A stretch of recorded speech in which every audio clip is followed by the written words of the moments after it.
Buen día, Ian Ramos Pergus. Ay, mi querido Félix Antonio, mi querida Dina Cecilia, buen día para ustedes. Días.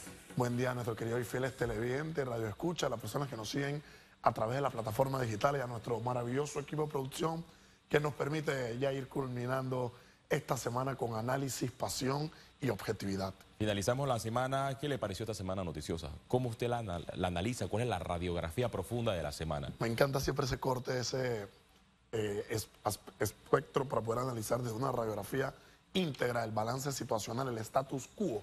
Entiéndase la situación actual que vivimos y más que todo cómo está avanzando el tema del país. Porque sabemos que todos, creo yo, estamos en una misma dirección y es la de empujar el barco, la de empujar la carroza hacia un avance. No creo que nadie quiera un decreceso, una afectación política, social y económica en el país que venimos arrastrando desde la llegada de la pandemia y con las afectaciones posteriores que hemos tenido hasta la fecha. Yo creo que ha sido una semana de enseñanza, una semana de negociación. Iniciamos la misma hablando de la posibilidad de un diálogo que se iba a establecer a priori entre la Asamblea Nacional de Diputados y algunos dirigentes en cuanto a la situación balance que está ocurriendo en Boca del Toro, a fin de ver de manera positiva a qué punto se podría llegar. Se firmó, se negoció, se habló, se llegó a un resuelto a priori en la Asamblea Nacional de Diputados, pero como consecuencia al día siguiente vimos otros cierres, 10, 15, 20 cierres. Escuchamos al presidente de la Nación señalar, oye, ¿saben qué? Ya no me interesa qué tal, ya se firmó, ya se dialogó, querían dialogar, se dialogó, querían comisión, se comisionó, querían al legislativo, se legisló, querían al ejecutivo, se mandó, y aún siguen los cierres. Lo pactado no se concreta. Esto nos deja en manifiesto varias enseñanzas, creo yo, y es saber si realmente quienes ponen el pecho, quienes ponen el nombre de que representan a la ciudadanía, de que representan a un grupo, de que representan a un gremio, realmente son los representantes legítimos en cuanto quizá a las expresiones sociales, manifestaciones o huelgas legítimas que puedan tener algunas instituciones. Porque a mí no me hace sentido que se convoque al Ejecutivo, que se convoque al Legislativo, que se conforme una junta, que se llegue a un resuelto, que se indique, vamos a levantar sin duda alguna la huelga, el paro, todas las restricciones de movilidad que tenemos en Boca del Toro y vamos a darle contraparte, continuidad al proyecto de ley, pero que al día siguiente continúen los cierres. Eso es ilógico. Entonces, hay dos puntos.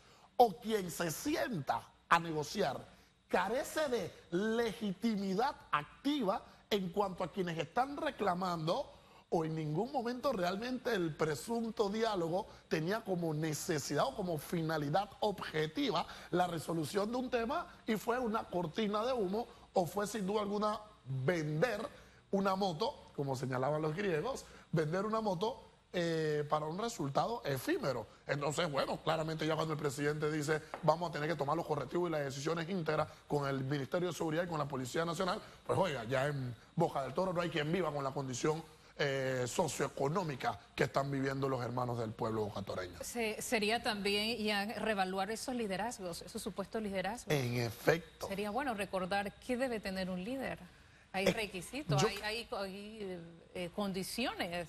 Creo que traes un punto espectacular y escandaloso, Diana Cecilia, a la mesa, porque yo he sido uno de los principales críticos, y ustedes lo saben muy bien, en que actualmente la clase política está careciendo de un liderazgo. Entiéndase tanto en el conglomerado de partidos políticos. Vemos la situación que tiene el RM, vemos la situación que tiene Cambio Democrático, vemos la situación que tiene Panameñismo, que no sabe dónde está parado. Bueno, el PRD está casi inexistente, la izquierda que carece de una representación. Pero ojo, que cuidado, en los movimientos independientes ocurre lo mismo. Vamos pierde una, Vamos pierde dos figuras quizá clave dentro de su movimiento, que no sabemos cuál va a ser el futuro o el designio que van a tener estas fichas para julio próximo, que ya es en escasos días. Pero es que también tenemos que hablar de qué está ocurriendo y cuál es la situación del liderazgo en los gremios y en la sociedad civil. Porque vale, en ocasiones tenemos la representación de APEDE como un gran ente en temas económicos, igual de la Cámara de Comercio, etcétera. Pero en esos gremios que sin duda alguna tienen distintas expresiones sociales, ¿quién los representa? están bien representados, le han dado una cuota de participación y de responsabilidad a quien presunta y supuestamente encabeza los diálogos y técnicamente las resoluciones. Entonces yo creo que es un buen momento para hacer eso, Félix, una radiografía íntegra en cuanto y tanto a la necesidad y el carácter del liderazgo que tenemos en nuestro país y ver si tenemos que reanalizar, reevaluar si quienes estamos cumple con su postura o si claramente vamos a requerir mayor participación y responsabilidad de la cuota ciudadana en fin de poder ir armando, ir dándole a aquellos líderes, pues sin duda alguna el camino, el recorrido y las herramientas posibles para que representen a quienes se sienten afectados en distintos temas de interés nacional. Se esperaba que con el acuerdo alcanzado con el señor Francisco Smith, secretario de Citra Ivana en Bocas del Toro, ya totalmente las vías se iban a reabrir en la provincia. Sin embargo, hay más de 20 cierres en otros puntos de Bocas del Toro, porque ellos aducen que Francisco Smith no los representa, que ellos no son bananeros y que además solicitan la derogatoria de la ley 462 de la nueva ley de la Caja del Seguro Social. El presidente ha dicho que este tema no lo va a revisar ni en sesiones extraordinarias, pero en la sesión ordinaria los diputados pueden hacer cambios puntuales. ¿Cómo evitar que esto se prolongue, aunque ya el presidente tiene, parece, una receta? Porque ayer ordenó a los estamentos de seguridad hacer lo posible para reabrir todo Bocas del Toro. Yo he sido cónsono esta semana de noticias y mucha atención a las palabras que voy a decir. No quiero ser mal entendido y mal comprendido. He sido el primero en señalar que se necesita y se requiere un diálogo.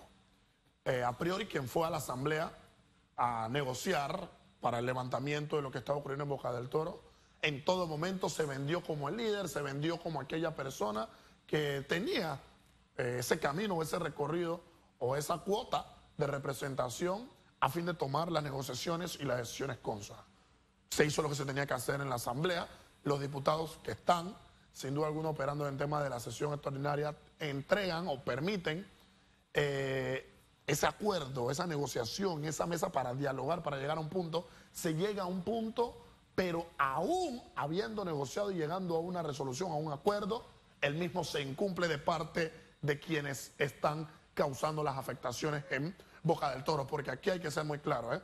Los diputados, que yo soy el primero en criticar a la Asamblea Nacional de Diputados, los diputados no son quienes están causando las afectaciones en Bocas del Toro. Entonces yo sí creo positivo lo que ha señalado el presidente. Se acabó el relajo, querían hablar, se habló, querían negociación, se negoció y aún así pues hay que tomar los correctivos porque no se puede seguir sosteniendo política, social y económicamente lo que se está viviendo en Bocas del Toro, como si se tuviera a esa provincia secuestrada, como si se intentara de separar a Bocas del Toro. No entiendo realmente cuál es la intención o la finalidad que tienen algunos grupos, porque hoy la afectación que tienen, ¿cuál es? La bendita ley de la Caja del Seguro Social, indican algunos, 462. La pregunta, consona, es sentarlos, aquellos que supuestamente están afectados. Venga, siéntese aquí. Una pregunta. ¿Qué afectación tiene la ley 462 que le resulte a usted peor que la antigua ley que se derogó? ¿Y sabe cuál es la respuesta que le doy yo? Ninguna. Entonces, hay quienes están debatiendo, cerrando las calles, sin tener el conocimiento, una pizca, alguna o mínima, de lo que realmente señala la ley. Entonces, antes de reclamar, antes de convertir una expresión social, que es un derecho, el que quiere tener huelga, paro, el que no quiere trabajar, solamente que cuidado que el cheque tampoco le va a llegar y eso ya no es problema, incumbencia mía. Pero si usted va a paralizar, si usted va a cerrar, usted va a afectar a un tercero, usted como mínimo tiene que dominar el tema, porque luego cuando le preguntan cuál es el problema de la 462, no es que a mi casa no me llega el agua. A ver, o es la Caja del Seguro Social, o es el memorando de entendimiento, o es el acuerdo firmado por Smith y la Asamblea, o es el agua que no llega a su casa. Entonces, yo creo que hay que replantear, el gobierno tiene ya que tomar los correctivos para que no se pierda, para que no sea una ciudad en sitio, sin duda alguna, Bocas del Toro, y que esos correctivos permitan un avance. Y ojo, yo no creo que vayamos a tener, como señalaba yo, alguna mesa de diálogo o negociación de parte del Ejecutivo precisa antes del 1 de julio. Creo que el presidente en su mensaje a la nación va a ser claro. Tengo muchas expectativas. Aquí vamos a estar para dar el análisis y ver el seguimiento correcto. Pero oye, yo creo que ya es momento de tomar decisiones del Ejecutivo, y el Legislativo que se instala en el mes de julio tiene que empezar a implementar políticas públicas y los cambios en cuanto a las necesidades urgentes y emergentes que está reclamando en la calle la ciudadanía. Más de 40 días de cierre, protestas, ni hablar de la huelga docente. Total. La preocupación del sector de turismo de Bocas del Toro, porque hay una vida muy activa, había una vida muy activa Total. en cuanto a ese renglón, era el movimiento económico, están desesperados, hay una preocupación evidente. El tema de la huelga docente, de las protestas también en la Universidad de Panamá, si bien es cierto, ese espacio es para disentir y demás, los chicos también de la Universidad de Panamá han perdido clases. Total. Y no es lo mismo esas clases presenciales a distancia, que ha sido el recurso que han utilizado ya. Este año ha sido el año del fracaso socioeconómico que hemos tenido como sociedad panameña. Es incalculable e injustificable la barbaridad que hemos hecho en el aspecto educativo y lo escandaloso que hemos afectado la cartera económica. Yo creo, sin duda alguna, que el presidente debe enrumbar su administración. Ya van a cumplir un año, tienen 4 años para hacer una sola cosa, o corregir o irse sin duda alguna al lastre. Y como panameño, como ciudadano que me interesa la nación, yo soy una persona independiente, pero aspiro y espero a que el presidente haga las cosas bien. Porque un buen gobierno, ¿en qué repercute? En una buena sociedad, en una sociedad que avanza, en una sociedad que aspira al famoso crecimiento económico, donde todos nos damos las manos y avanzamos en una misma ruta y en una misma dirección. Entonces yo espero que este gobierno pueda hacer las cosas de una mejor manera. La pérdida que hemos tenido educativa este año no se va a recuperar. La pérdida económica de Ana Cecilia tampoco se va a recuperar. Entonces, yo creo que lejos de hablar de un cambio o de volver a como estábamos antes, es hacer un lavado de cara y ver cuál es la nueva sociedad, cuáles son los nuevos criterios y las nuevas expectativas que vamos a tener, porque es triste y lamentable que las afectaciones que tenemos hoy, de una semana, de un mes, de 2 meses, se repercuten en años de decreceso, en años de mala afectación, en años de un proceso educativo que está fracasando. Y claro, ahora si tampoco tengo pruebas PISA para poder medirme, si no tengo otros elementos internacionales para que me den una radiografía, cuál es el balance y cómo se encuentra Panamá a nivel internacional, pues poco mucho se puede realizar y pues todos tenemos que deponer y entregar nuestra voluntad de la mejor forma para que este país que se llama Panamá pueda avanzar. Ya será en el 2026, sí. Pero el 2026 se construye ahora, en el 2025. Hoy finaliza el primer trimestre del año lectivo, los docentes todavía continúan en paro. Ayer no recibieron sus pagos, sus quincenas, Claro. Y esta medida se mantendrá en vista de que la gran mayoría de los docentes, más de 15.000, no están asistiendo a las aulas de clase. ¿Hay un mecanismo para que estos que están en paro puedan ser reemplazados por una lista de que sí desea formar parte del sistema educativo para dictar las clases? Yo comprendo que los contratos de los docentes del sector público tienen algunas características y tienen algunos elementos muy complicados para poder aspirar a ese cambio, Félix Antonio, pero yo sí estoy en concordancia de un sentido. La ciudadanía indica, no, el diputado que no vaya a trabajar, que no cobre. Bueno, yo estoy en el barco. Docente que no vaya a trabajar es un docente que no puede cobrar. Peor aún, docente. Usted no trabaja, usted no cobra y usted le está afectando el futuro a un chico que quiere una sola cosa, educarse por el bien de la nación.